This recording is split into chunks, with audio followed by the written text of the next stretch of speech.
good afternoon, evening, morning, whatever time in the world or wherever you are and whenever you're deciding to watch this video. I'm Mr. Harris and I'm here today to talk to you about how to do perpendicular gradients. My goal for these lessons is they're live, and I'll have a few people in live and they're welcome to speak to me in the live chat, but they can be watched at any time. If you're revising your GCSEs, you're revising your maths, I guess it would be Algebra 101 or something in America or Canada. If you're in Australia or New Zealand, wherever you are in the world, these lessons are designed to try and help you understand things a bit better, and hopefully if you've got any questions you'll use the comments below to help you. So without further ado, let's get straight into it.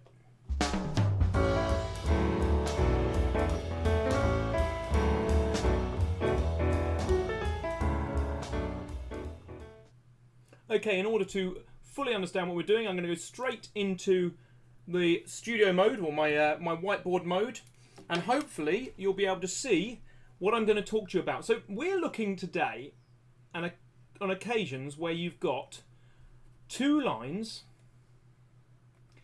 and they are perpendicular. Now, in order to be doing this higher tier stuff, it is assumed you already know about y equals mx plus c, with the number before the x being the gradient and the c being the y-intercept. If you do not know this, I've got videos on it, so you can go back and watch those, or you can find out elsewhere. But it's important that you understand that every single straight line in the world has this function if you rearrange it. So it may not be in that form, but you can put it in that form.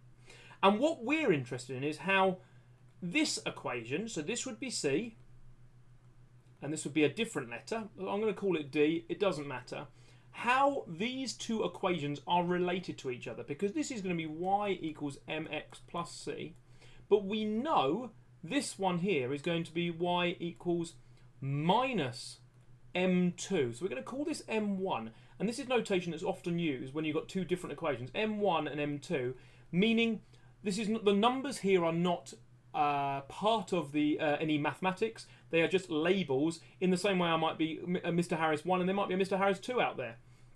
So I've put minus, although I don't really need to. I've put it just to show that it's a negative gradient. However, for the purposes of today, I'm going to actually leave it as just m2x, and it's going to be plus d.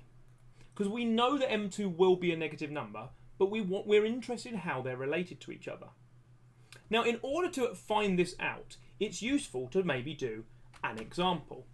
And in order to do that, I'm going to start off by writing out two equations. Y equals 2x plus 3, and y equals half x plus 4. I'm going to make it minus 4. And I'm going to highlight those, and hopefully my writing will be neat enough that it will identify them both. It didn't quite identify the top one. Not a problem. It's because I do my x's how I believe it should be proper, but the thing doesn't like it. So I'll identify it again, click on maths, and it will identify them. Now, if I graph these in 2D and insert this on the page, you should now see a nice graph of these two equations, and what I've done is I've got them on the page. Now you'll see these are both positive. This is because what I wanted to do was actually minus a half. So let's see if I can fix that. The joys of live maths. Graph into, here we go, and you will notice, or hopefully will notice, if I make this nice and big, these lines are perpendicular. That is to say that these lines meet at right angles. That's all perpendicular means. They meet at right angles. Now the key question, if you didn't know already, is how do we know this is the case? How do we know beforehand that it's going to be the case that they're going to meet at right angles? And it's not to do with where it crosses. There's the 3 and there's the minus 4. They could be anywhere. The reason I know it's not related to that is because look what happens if I draw another line in red that's also perpendicular. This line here is also perpendicular to the purple line. So it can't be to do with where it crosses, because this crosses here. it doesn't cross down here. So it can't be to do with where the line is. And that would be true if I draw it as a straight line using one of these. If I was to draw in red pen a parallel line, it doesn't matter where I move this, up there, down there, these are all perpendicular to the purple line. But they all cross over at various different places. So it can't be to do with that, which is useful in that it rules out it being related to those. It must be related to these. And what you may have already learnt in year 8 or 9, if you're in England, but in previous education, is that the lines, when you have two lines that have the same, then they are parallel to each other. Those two lines would be parallel, just cut through different places. So how are these related? How is 2 related to minus x? Well, it turns out if you do 2 times minus a half x, minus a half, so the 2 times the minus a half, you get minus 1. And in order to fully investigate this, I need to do a different one. So there's a lovely bit of green scribble there. What I can also do is draw 2 different ones. Y equals, let's do 3x, and let's see if you can notice what I do. Y equals minus a third x minus 5. Doesn't matter if it's plus or minus, I'm just trying to make it so it's nice and clear visually for you. There they are, math them, and they work. Graph it, insert it. Oh, we're getting used to this now. It's almost like I'm a real teacher. I want to be a real boy. So, once you've got your equations, you'll see these ones are parallel, perpendicular as well. Again, we've said it's nothing to do with the numbers on the end. That's just to space them out a little bit. It's all to do with this 3 and minus a third. 3 times minus a third makes minus 1. In fact, it is the case, and I haven't yet explained why, it is the case that if you do m1 times m2 and they make minus 1, that means they are going to be perpendicular. To be perpendicular, which means exactly at right angles, not like 87 degrees. We know this is exactly 90 degrees. We need the 2 gradients to be the negative reciprocal of each other. But it's not always a whole number and a minus fraction.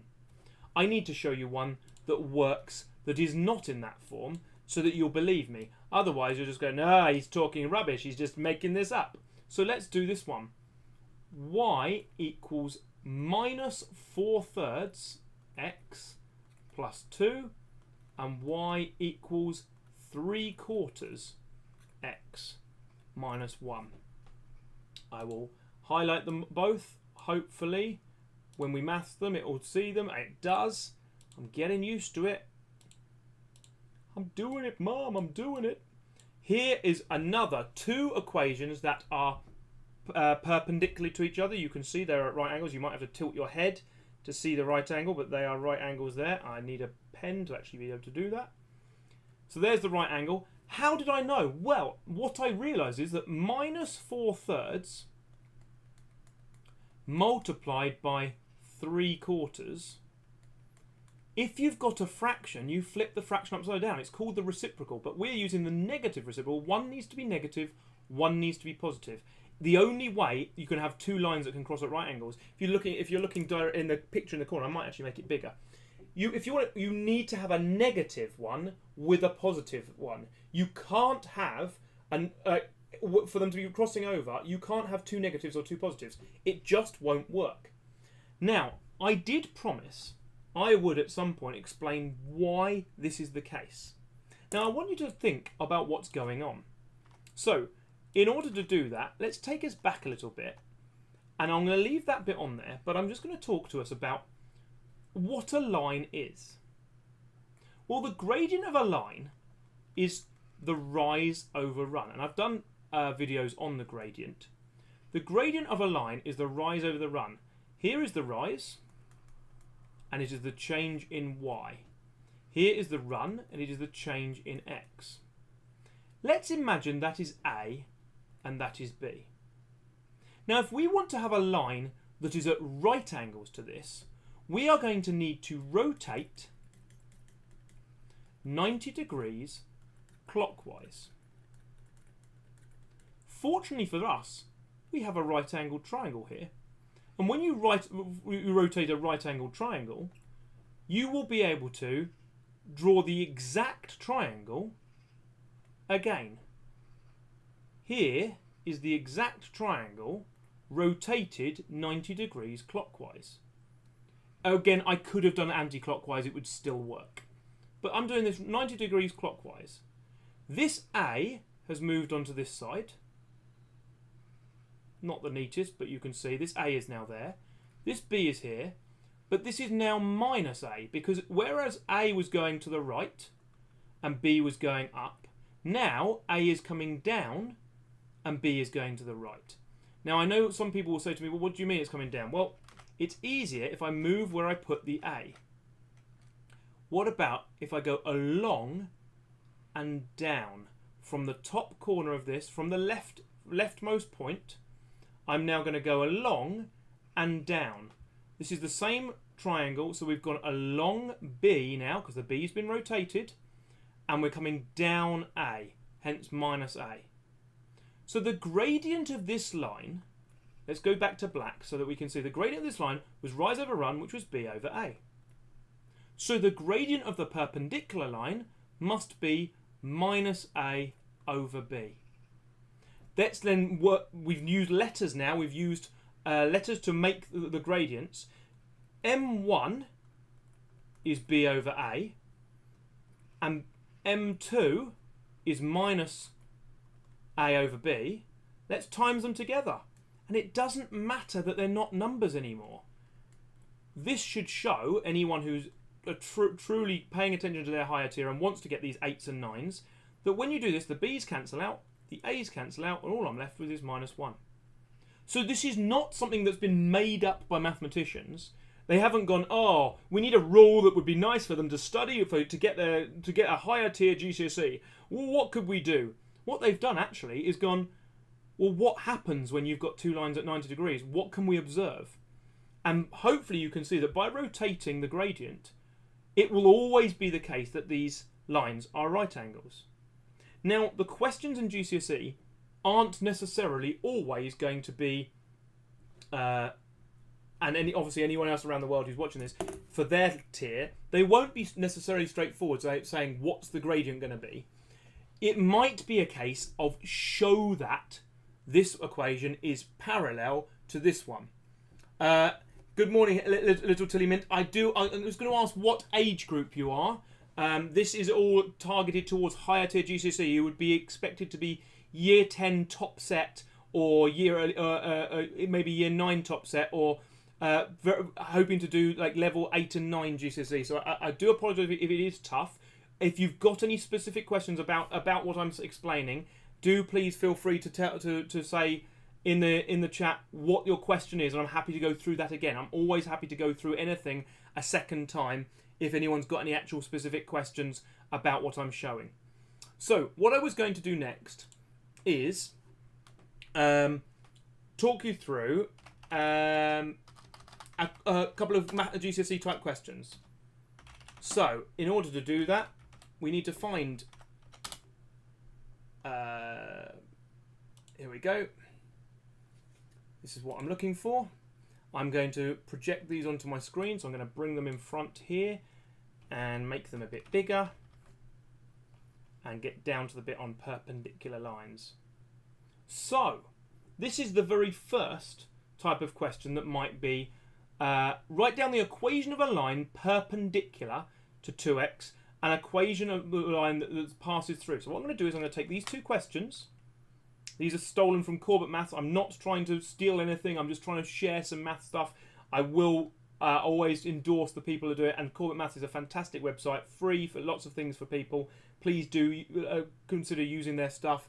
And I'm trying to make sure it's credited fully. So let's look and go on. So we go on here and we're going to copy those two questions. And we'll hide this for a second. Now we've learned today that to be perpendicular, we need to have the gradients multiplied to make minus 1. So when we're looking at this question, what I do is I want the equation of a line. So it's going to be in y equals something x plus something. Next, it's got to be perpendicular, so that's the second section. Perpendicular, that's what we've learnt today. And finally, it's got to be to y equals 2x. Now, the first thing that I would do is I would say that's what m1 is, and we need 2 times something equals minus 1. If we do that and we rearrange, the something must equal minus a half. So this must be minus a half x, and then plus whatever you want. You can put 100 if you want. This bit could be y equals minus a half. That shows the x, and the plus 100, it can be anything you want on the end. Because it's 1 mark, all they're looking for is this bit to be correct. That you understand the perpendicular nature. Now this is different. There's a reason this is worth 2 marks instead of worth 1. And you'll notice I always draw attention to the number of marks available when we're doing exam type questions, because it breaks down how hard it is. So the first thing is the equation of a line. So it all starts the same. Perpendicular to y equals half x plus 3. Well, it started exactly the same. What's the problem here? So we're going to do everything the same. Y equals something x plus something. And we need half, because that's the gradient we're focusing on, times something makes minus 1. And I think that something has to be minus 2. So it's minus 2x, and once we know it, we can get rid of that little line. Minus 2x, and we've got to add something, but this is where I'm going to put plus c. You'll notice I didn't do plus c before, I just made up a number. The reason for that is we know it goes through 0 minus 1. And when it knows it goes through a point, we know that when x is 0, y is minus 1. So what we do is we put that in to y equals minus 2x plus c, but we swap in minus 1 swaps with the y, and the 0 swaps in with the x. So we know that minus 1 equals c. So we've now got that c is minus 1. We can write in y equals minus 2x minus 1. So we've got the equation and the line that it goes through, because it tells us it goes through 0 minus 1. Now you may have noticed already, if you're the sort of person who looks at this and goes, I already knew that was the here, and it was just telling me the y-intercept, you wouldn't need to put it in, because you go, well, that's the y-intercept. I know. I know what it's talking about here. There's the line, so it's going to come through there, and there's your minus 2x minus 1. Okay, so you may have spotted this because it's a naught. That's helpful. I'm going to link to the worksheet that we were just looking at, which was the Corbett Maths one, because you can see there's lots more questions, and they've got stuff about parallel lines as well as perpendicular lines, and you can see there's lots of them like this, so you can see which ones are parallel, which ones are perpendicular.